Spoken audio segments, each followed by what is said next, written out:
We've all heard the phrase, "it takes a village." But how many of us really live life that way these days? Be honest. I don't mean living with the sole purpose of serving others per se, but having a general understanding that living in a community means that some portion of your life should be spent helping others to some capacity. It could be something simple and small that takes no time out of your day, for example. Coeur d'Alene locals know about pushing neighbors' cars out of the snow every winter. Public action is a term about as subjective as sustainability. It means different things to different people. To some, a community is best served in a position of public office, perhaps working in local legislation or something like that. But to others, to be publicly active is as simple as pushing your neighbor out of the snow, for instance. These examples and everything in between can fit the description of public action, which means there's no shortage of opportunity. You've probably seen a video or read something about how easy it is to volunteer, how little time it takes out of your day, that sort of message. There's really no shortage of them. It's sad that so many people choose to avoid or ignore so many opportunities to get involved, but this is not a message meant to point fingers or blame anyone because they don't volunteer. See, this podcast is about educating ourselves and shifting the way we think about things that construct our society so that we can progress together as a cohesive unit, which we know is difficult to accomplish. We also know that there's a gap these days between wanting to be involved and involving oneself. Liking an Instagram post about getting rid of plastic is nice, but it's different than going out and physically picking up the trash that pollutes your own city. So how do we bridge that gap? How do we get ourselves from being active online to motivating ourselves and others into being real, constructive, community-loyal activists? Dylan Stigermeyer, at the time of this interview's recording, was here in his hometown of Coeur d'Alene, all the way from his current home out in Sweden, where he's listening to from now. You lucky dog. Dylan started a group called The Theodores, and through this incredible platform, he was able to get people involved in trash pickups in a way I have never seen before. So let's dig right in together and see if we can learn how this stuff applies to sustainability in this episode 4 of the Sustainable Culture Podcast, Public Action.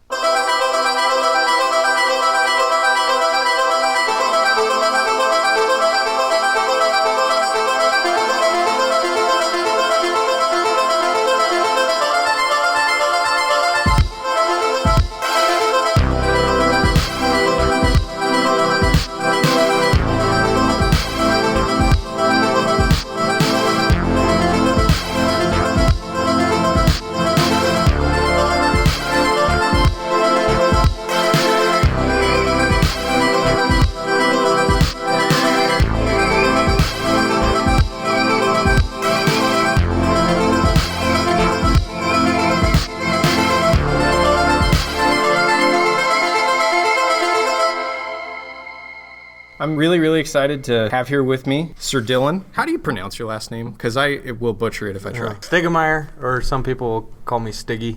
Stiggy? Yeah. Let's go with Stiggy. So Stiggy, you're a part of a group that I admire very much that actually kind of helped inspire me a little bit to do the community trash pickups that we've done here in town called The Theodores. What's The Theodores? Tell us about it. So The Theodores is a community group that I started. Really no membership required. But yeah, I wanted to get people in the outdoors and build community, and I was really disappointed anytime I went to the national forest or the mountain lakes. I was constantly finding lots of garbage, and so I started the Theodores with the idea. I mean, it's simple, like leave no trace, but I wanted an online platform where people could track cleanups and where you could like challenge maybe breweries or cities even. And so I started thinking of what that would look like. It took me a little while to get there. But really it's, to build cooperation and community and stewardship of the outdoors. And that's interesting, too. You mentioned the challenge idea. Have you ever gotten that to work out? It took me a while just to get the website. And so right now I would say I'm just at the point where I could do that. Yeah. And so, that's really what I would like to start doing. I think it would say you had Daft Badger and Slate Creek, who could go down and do the most cleanups on the lake. And my website would really allow you to track that for a week or a month. Right. Or you could go as big as Spokane and Boise. Yeah, you could really expand it once you can collect data. So that's kind of where my head was with it. I'd love to see where that goes. The challenge idea. It'd be interesting to see what the incentives for that would be. And have you thought of ideas for that? I mean, I thought incentivizing it maybe with some corporate sponsorships, or, maybe you get a free beer if you came in and showed that you actually, I mean, so ways that corporations could or businesses could kind of sponsor. Because I am finding, people will post. It's rare that people post all the time. And so, I do need to find ways to incentivize it. But I do think like all these outdoor clothing companies and, I just need to start reaching out to them. And now I have the platform and it is working. And so that's where I would like to go for sure. That's really cool. So why do it? So I moved back. I was working on a doctorate in political science in Pocatello, and I'm from North Idaho, and I moved back here, and I started applying for some jobs in the, say, environmental fields. So that was like a land trust out of Sandpoint. And I went into KEA, and was asking, but it was really tough to find any sort of what I would classify as like full-time employment. The land trust, Eric, I even told him I would work for free for a year. Oh, wow. And didn't get the gig. Yeah, I still had my fellowship and was teaching online. And I was like, you shouldn't have to have a doctorate and want to work for free for a year to like... Yeah. But there's really they didn't not... take you even though, Yeah, but there's really not a lot of jobs in it here, and it's hard, so I try to think of something that would be like easy for anybody to do and get involved. And that's where the Theodores came from. Like, it should be easy, and we should be able to do this from any age, and so that's where my project ideas started coming together. That's what I was trying to build. You named it the Theodores. Obviously, to me, that's obvious because I'm a huge Teddy fan. But Teddy Roosevelt was big on saying, do what you can with what you have where you can. Yeah, where you are. Excuse me. I've always really, really loved that quote. It's on your website. How have you been inspired by the whole philosophy of that quote? Well, for me, I was, the first summer I came back, I got a job at the Wallace District Mining Museum. And that job was awesome. I got to learn all the mining history and the labor history. And one of the books that I picked up was The Big Burn, which followed like the biggest forest fire in U.S. history, and also in that it outlines how Teddy Roosevelt established the Forest Service. And I knew who he was, and honestly, he wasn't like my favorite environmentalist until kind of reading this book. And the other thing of working at the museum is I was able to see how many people, it didn't matter your ideology, everybody loved Teddy, like Democrat, Republican, Independents, and that's the reason I picked him. I have some heroes, David Brower or some of those people who maybe I identify more with, but I picked Teddy because I really felt like he was kind of the one political figure that we have that kind of brings everybody together. He's so prominent. Everything that you look up when it comes to Teddy Roosevelt is just all these big things. It's all these big events. I'm particularly fascinated with how he figured out the loophole with figuring out how to make national monuments. He figured out that there was really nothing preventing him as a president from just signing it off, and boom, it was considered a national monument as opposed to a national park. Yeah, and which was a much more difficult process legally. Most of the national forest that was put into protection was done in a matter of weeks. It was like him and Gifford Pinchot just sitting down and circling maps. And I learned all sorts of stuff that even growing up here, like I didn't know that Teddy Roosevelt went through Wallace in 1903, and he went to U of I and planted a tree. And you read his like 1912 platform when he ran as a progressive, and I think you could almost run on the whole thing today, so it's like, he was a man of big ideas. Yeah. And I'd still say there's a lot of, especially his stuff on corporations and that type of stuff, it's like, so have we really gotten that far in 100 years, or? That's probably a loaded... loaded question. Coming soon to an episode near you. Yeah. Where are we now?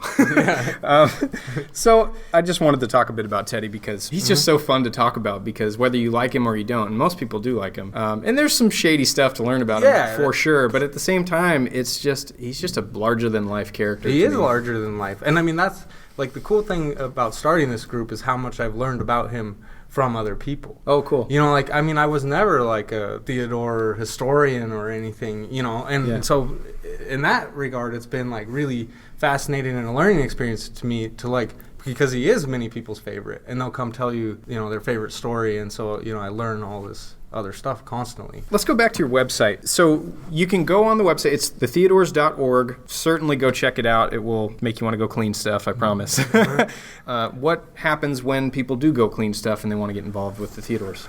I mean, so right now you can create a user account which will kind of track your cleanups, and we give you points so you can see who's on the leaderboard. So if you want to try to They're Teddy points, in case Teddy you're wondering. points. Landlock Robert, he could be a hard one. I shout out to Landlocked Robert, because I felt so proud of myself. I posted my first ever Teddy of our community trash pickup this past October in 2018, and I felt so proud of myself because it gave me I think it was 50 or 30 Teddy points. I was like, oh yeah, double digits first time. There's this dude named Landlocked Robert who is hilariously ahead of literally everyone else in points. Yeah, he's doing a cleanup every day. It's awesome, and he's here in Coeur d'Alene, right? Yeah, yep.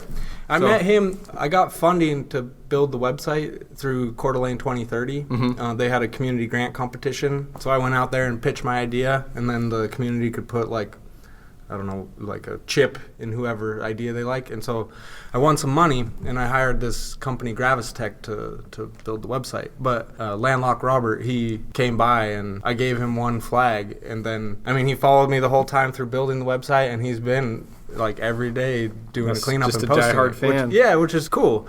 But I would say what it does is, it allows you to connect to like-minded people. All the cleanups then get posted out on my Theodore's Facebook page, and it really, what you notice is when somebody goes out and does a cleanup, mm-hmm. if a few happen, then a few more happen. It just reminds people to, hey, I could do this too, and it is fun, and so that's kind of, it's making something that should be done positive and fun, mm-hmm. rather than seem like work and you got a DUI and you're with the sheriff department or something. This podcast has many goals. Chief among those goals, I think, is educating, encouraging people to take action however they feel is needed in their community, or they can see is needed in their community. And that could be trash pickups, it could be whatever else. So let's dissect the whole concept of that big step. Social media is really interesting because you see some really cool thing that maybe it's a charity, maybe it's something you like it. But there's a big difference in liking something on a social media page or on the internet and actually doing something there. So I guess my question is, in your opinion, is social media useless in that context, or do you think they still have a purpose in the overall goal of taking action in community?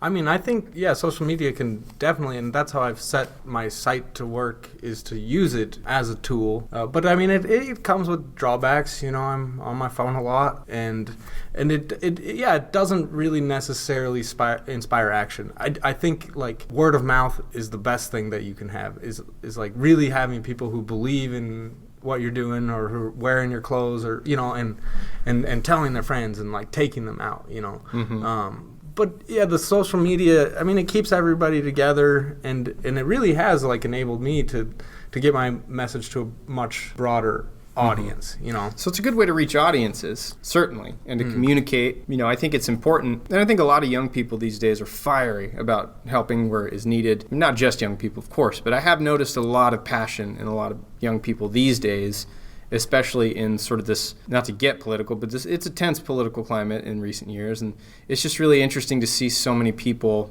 especially young people, really getting into it and really wanting to do something, even if they do kind of like something and that's all they do. I do know there's a need there. Let's go back for a minute, too. I want to talk about, you mentioned briefly a second ago that you were able to win some money, grant money, I guess. Mm-hmm. I want to talk about that because if one of our listeners would like to get into the same kind of thing you're doing, or for that matter, something else that's helpful in their community in some other way, it can be tough to make things work monetarily for all kinds of reasons. If you're volunteering, it takes things away from your regular life, maybe if we're working or whatever. So could you share with us how you made that happen, how difficult it was, and maybe give some trade secrets to getting community events? I'm not all that successful, other than my friends and family have really been supportive, and I've met people who have really helped me further what I'm doing, and that's Ali Koski with Aha Creative and helping me do the design. Yeah. My brother did the drawing, but I did all the printing and stuff at Ali. Sarah and Greg, I won a grant, a couple $1,000s, but that's in technology. When you're building stuff like that no way comes close to covering their time. But when you have a good idea and you're passionate about something,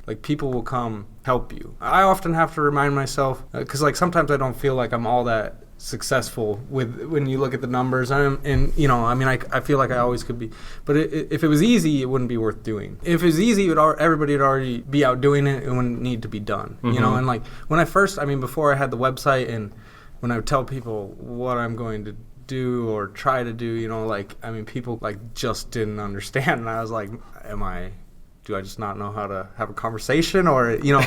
But now that the photos are there and the website's there, but what I'm realizing is like building anything from the ground up is very difficult. And maybe even more so with what I'm trying to do, because it's like I'm not really focused on money or profits, or, you know, like that's kind of secondary. You need those things to make your organization work. Yeah, so I try to stay positive, and then I rely a lot on like people helping me, and that's mostly how I've gotten it to work. And you get a lot of help. I was looking on the website. There's people worldwide posting stuff on there. Yeah, I mean, if you have a good idea and people are receptive, I mean, they like, that's been the cool thing to me is like, I mean, I tell people I'm trying to get a cleanup in every country, in every state, you know, and I'll just have like random people track me down and give me their address and send them a little package, and I'll even make a donation, which is cool, you know. And yeah, I checked out very the map. grassroots. That's true. Grassroots is extremely important with stuff like this. When you look at the map on the website, it's funny because you see Coeur d'Alene, everything from Coeur d'Alene to like Kazakhstan is on there, and it's everybody posting teddies.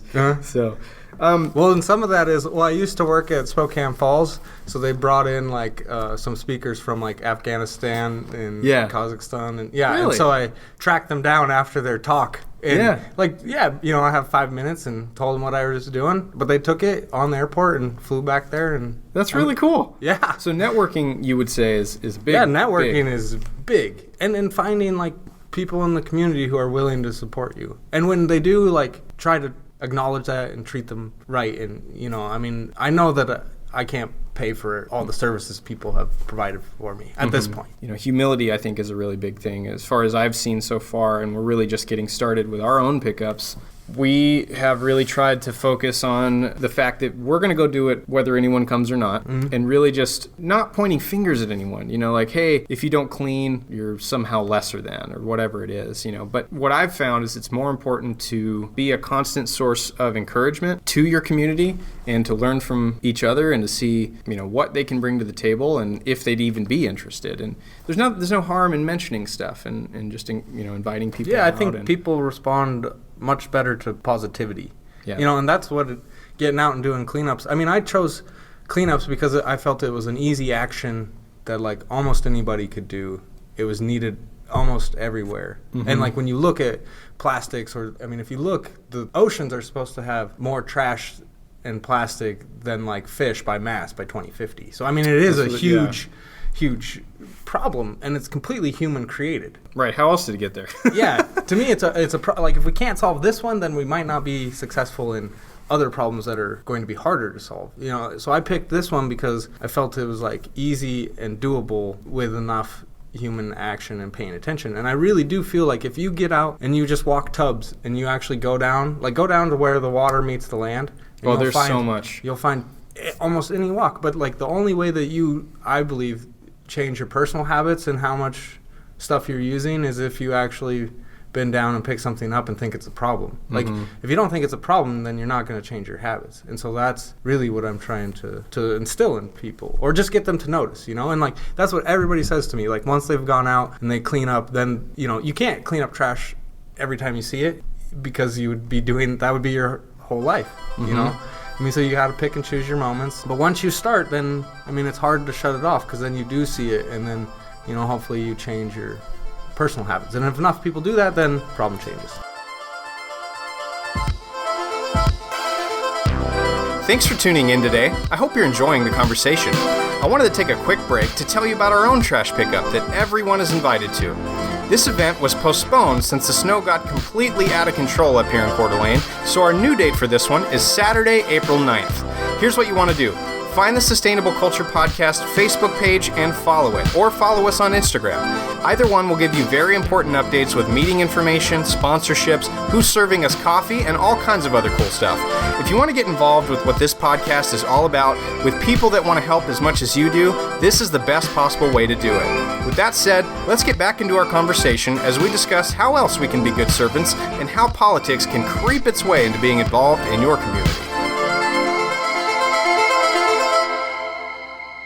Not to get too into the woods here, because we got to be careful with certain topics like this. But I think it's far too easy to see the potential links when it comes to public involvement to like political stuff. I mean, have you ever noticed any political issues kind of creep their way into what you're trying to do, which is very anti-political. It's just picking stuff up and taking action. Have you ever encountered any sort of weirdness there or any conversations before?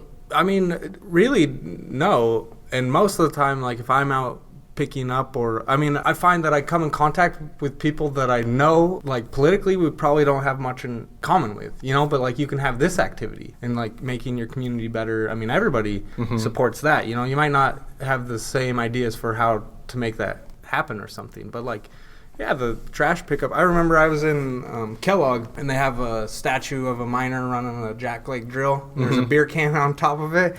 And I saw this guy, he pulls over and he's trying to get it, but he's not tall enough. So I gave him a boost, and yeah, he got it off of there, and he was, he told me, just trying to keep my city look good. And I was like, cool, that's awesome. Yeah. But if we would have sat down, like we probably wouldn't have agreed on who knows. Who knows. I mean, I would say, just in the brief time that I met him, I would say, maybe we wouldn't have much in common, but it's cool that you can form those commonalities with people that you otherwise might not have much in common with. I guess that's just another example of just reaching out and just, regardless of what we might disagree on, I mean, who cares? That we can see a need right in front of us, Well, politics, I actually studied politics, and right. I kind of get turned off talking about it a lot because I don't know really what it accomplishes, Right. But I do think politics, I think you can always find something to agree. Like start with where you agree and then work to take action from there. Like if you just focus on what you disagree with, you're never going to get anything done. So for me, I'm pretty good at networking. I'm pretty good at talking to people. And so, I can always find something to agree with somebody on. Like it's really, really easy to get hung up. Yeah. On the and that's kind of why the larger point of why I sort of sneakily brought that up. I have had a lot of people try and make public service, at least talking to me before, try and make public service some kind of a political thing, and it doesn't have to be. If you see that trash is on the street, anyone, regardless of their background, can understand the fact that shouldn't be there. It should maybe be in a trash can, and Yeah, and I think most people would say that's like something that we should be teaching our kids. Absolutely. And that's where I would really like to get the Theodores to, is like, have like 10th, 11th, 12th graders go down and mentor 3rd, 4th, 5th graders, and we could do stuff like that here very easily, Speaking of that, you've gone to schools before. Yeah. What have you done there? And I've looked at a couple of things on your website, but you got some kids involved with some cleanup stuff. Yeah, I've done, one of the things that I was most proud of, or my most proud Theodore moment, is my sister teaches 1st grade. So I went into her class, and she kind of planned a whole, like, lessons about this, and then I just came in for one day, but they had been talking about sustainability and all this stuff. And we went and did a cleanup. But then the cool thing is she asked them to go out and do one on their own. Almost every kid in her class of 17 did that, and that to me was eye-opening. Because like if 1st graders can understand this message and go out and take action by themselves, I should be able to get anybody, in my opinion. Theoretically. Yeah, theoretically. Maybe 1st graders are easier to, or maybe we just start with the 1st graders and forget everybody else. and well, like you really start small. Yeah. Well, you start with every 1st grade class, pretty soon. Right. Yeah, but and the other one that I'm real proud of is I started what I call like the Big Flag Project, and so I gave the first one to Post Falls, and had a biology teacher there who went out, and those kids cleaned up like 2,500 pounds of trash, and that was on their own time. And then they got to sign it, and they passed it to Lake City. Supposedly Jamie Essler told me that Lake City had misplaced my flag, so it's gone missing. So if anybody someone's got it in their bedroom. If anybody at Lake City has seen a big Teddy flag, please give me a call. I'm going to predict, and if someone's listening who has this flag, bring it by. You can keep it. I just want to know if it's in an office or a bedroom. Yeah. It's got to be in something like that. Yeah, I don't know. He said he lent it to the history teacher, and then it vanished. But so that I got some other flags, but that was my idea to like, and that's the thing I've kept it like so open because I don't like telling people you have to do this or so. I need to narrow it down, like drill down because people like being told kind of what to do. That's what I'm learning. They're uncomfortable with like. Well, I think what you're saying, broad range of choices. I think to peer more into that, what I've noticed as well is that perhaps more accurately is people generally want to do something, but a lot of people don't know exactly where to start. And when you have someone who, observedly anyway, that you see them and they're like, well, they're already doing something, I'll just do that. It's an easier thing to just jump on board, which is where I'm hoping these community trash pickups go. And I gave the first flag was Kevin Mahoney, who was teaching at Post Falls, and I mean his kids just killed it. Yeah. And really with like limited, I didn't give them a time frame or where to go or but I think like in the future if I did more of that, it would make sure that like cleanups were posted and the flags were passed on and Just a quick question about the flags because I don't think we ever got into that. You have these little really rad looking flags for the teddies. How does that work? I mean, so I started screen printing them. I cut them by hand and was just like finding people, mailing them to friends and family, and that's the way it started. What do you do with them? I mean, so I put them on my bag when I'm out hiking, and then anytime I find trash, pick it up and just put the flag with the trash and take a picture. I mean, it's kind of like a branding, but I just always have it or my brother-in-law, he has his in his car anytime he goes fly fishing, and then whenever he's fishing, he also picks up all the trash. End of the day, I mean, it's just a simple thing, but then it's like building a brand. You know? And I think there's certain kind of brandings that are hard to get behind, but that's a really easy one because it's saying, look, this is just a movement is all this is. You don't have to buy into necessarily the teddies. Yeah, it doesn't cost you money or... Yeah. I mean, you can... I like it when people register on the site because then I can send you emails and you can keep track of your stats, but there's also, you can submit it anonymously. Like, you don't have to sign up for a user account if you don't. I mean, I'm trying to make it as easy as But to me, it seems very communal, that flag. Yeah. It's like, hey, I did this too. When you're doing stuff that's really cool for the environment and really cool for the community, and you see that there's this big commune of people that are with you on that, it really makes it easier to keep doing it or even get into it as far as I was thinking, like when I started it, it'd be like if you just walked out in the park and there was 100 teddy flags. I mean, and all of us, if it was me, I would have to go to that website and see like, what is this? And then I think if I can get people to the website, most people will engage with me. I've been talking to Allie. I'd really like to like make some postcard, because like the flags take some time to make, but the postcards I could do a run of, 1,000. Yeah, and pretty cheap. And then, do a teddy and mail it to your friends. So maybe one postcard could get 2 teddies. And you could, it's like 30 cents or something to send a postcard. Yeah. So you could probably even talk to a corporate sponsor and get, 1,000 of them ready to go and then pass them out. Yeah, I'm always thinking of stuff. Some things happen, some don't, and it's a learning process like anything. Yeah. You learn what kind of works, what doesn't. And that's where I'd say I'm at. Important thing is keep going. Yeah. Keep doing it. We don't have the best recycling in Coeur d'Alene. I don't think a lot of people would disagree with me on that statement. We have some recycling here, but right now... Curbside started in 2010. Yeah, if that's any indicator... if that's an indicator of where I forget that sometimes. Yeah.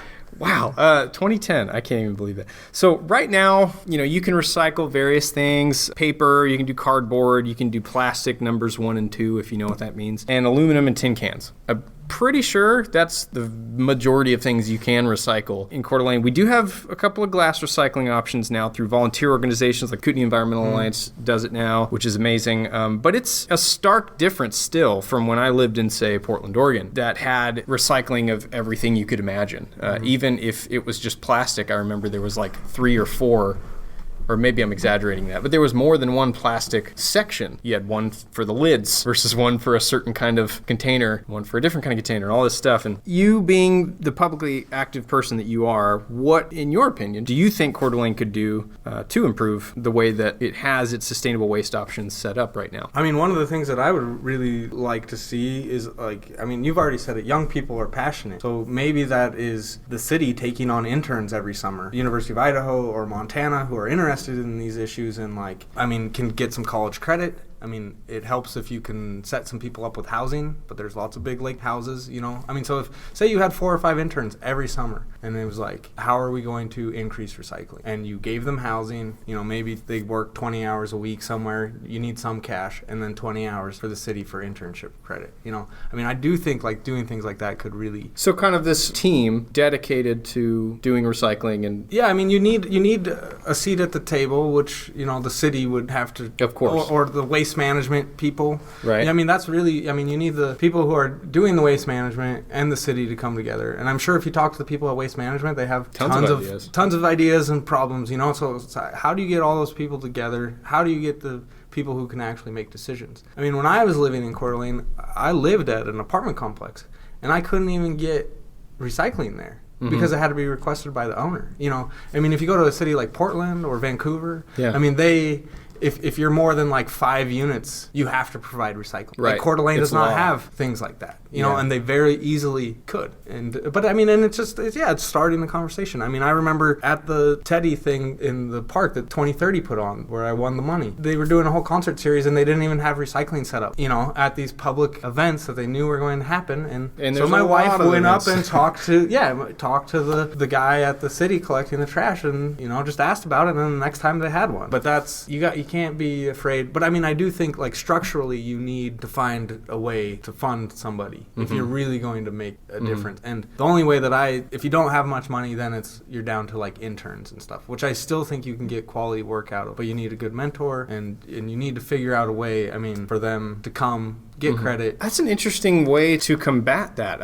I'd never thought of any sort of thing like that, but it makes sense. Like if you had a team, and it wouldn't have to be theoretically very large to tackle something like that, I'd be really interested to see what kind of things you could get done. I imagine with 5 people at 20 hours a week, that's 100 hours worth of per week that people would just solely be putting into waste management. And that does happen, like we have waste management places, but it would be really interesting to see if people's sole job was somehow just doing recycling, just maybe transporting. You could maybe do house pickups, there's all kinds of stuff you could do with that idea. It's really cool. Yeah, I mean, I think just taking meetings with the waste management people and the city and like focusing on how do we, I mean, you would dramatically increase recycling here if you took it to every apartment complex. I mean, just start there. I mean, it's not rocket science. It's like we know what needs to happen. To do. Yeah. And we have students at NIC, but it's like, how do you link those different institutions up? But I really like the idea of, like internship. And I mean, they need stuff for their resume. They're hungry, you know, like give them a chance. Because I think most of the time when you do that, they surprise you. And I would point to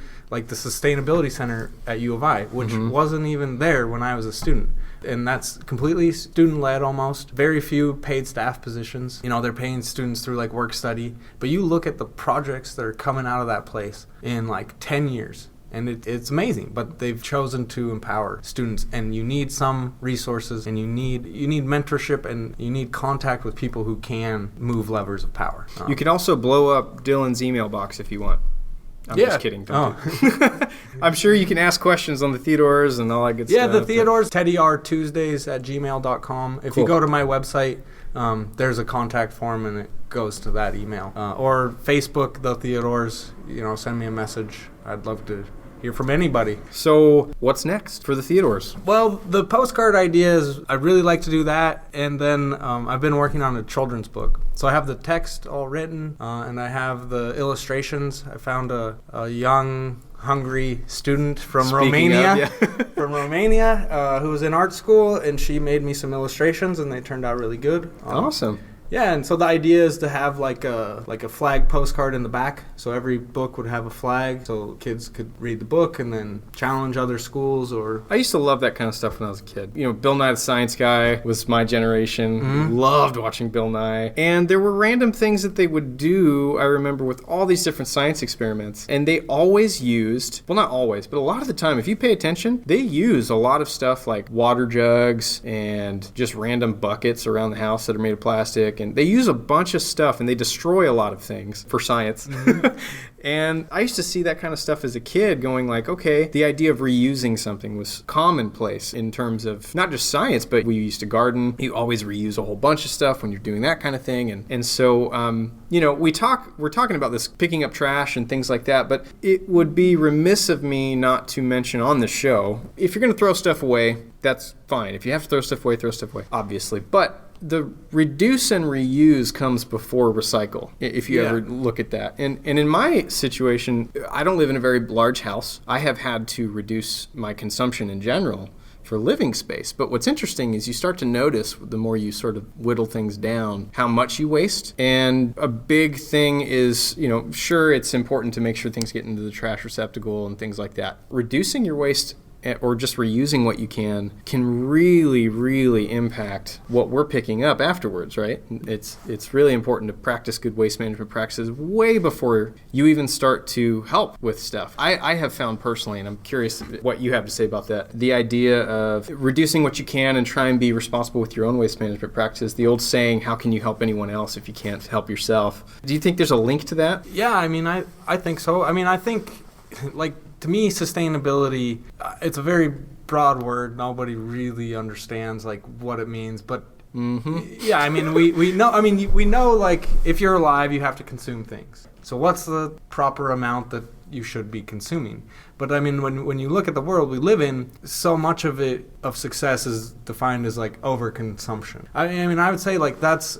Yeah, the picking up trash, that's just a way to get people to engage in the issues. Really, it's people need to use way less. I just kind of have naturally gravitated towards that, maybe because I'm cheap or, but yeah, it pains me to buy things retail unless it's ski gear or something I really need. But otherwise, I'm at the thrift stores, and that's all the teddy gear that I'm upcycling, putting teddy patches on is just vintage stuff that I can find for a couple bucks. I get itchy when I go in a mall or, but so much of, you look at the health of our country, it's how did we perform after the Christmas season, buying, consumption, and I do think we need to shift philosophically and, what is success? Is success, going out and organizing cleanups, or is it buying 5 new shirts? And it is changing. And I think you're hitting at the core issue there.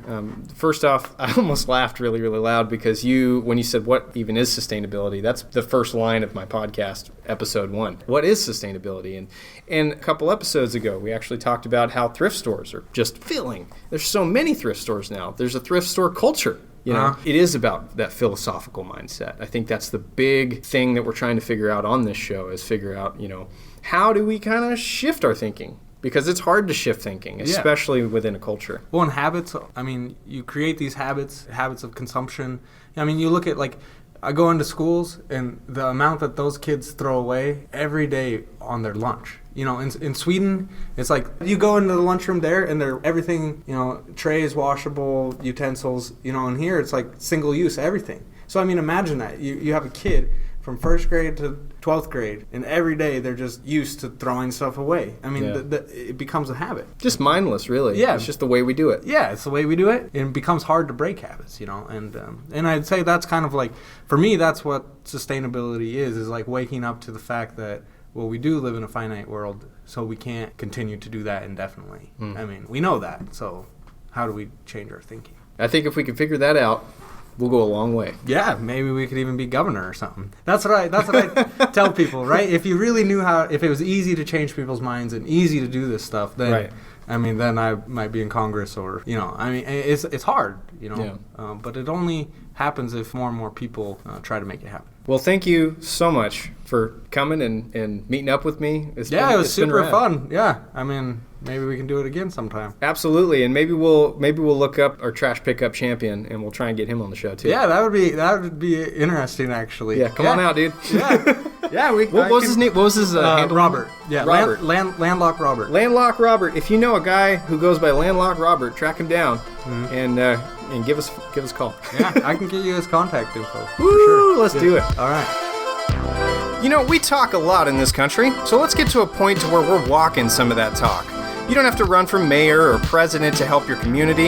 It turns out it's much simpler than that, and thank goodness, because the future rests on our shoulders. We are the people who speak to each other with civil discourse. We are the people who innovate. We are the people who keep our cities clean. And we are the people who can and must join and learn from each other. Our future depends on it, and there's no other option, so it's a good thing that it's not that hard.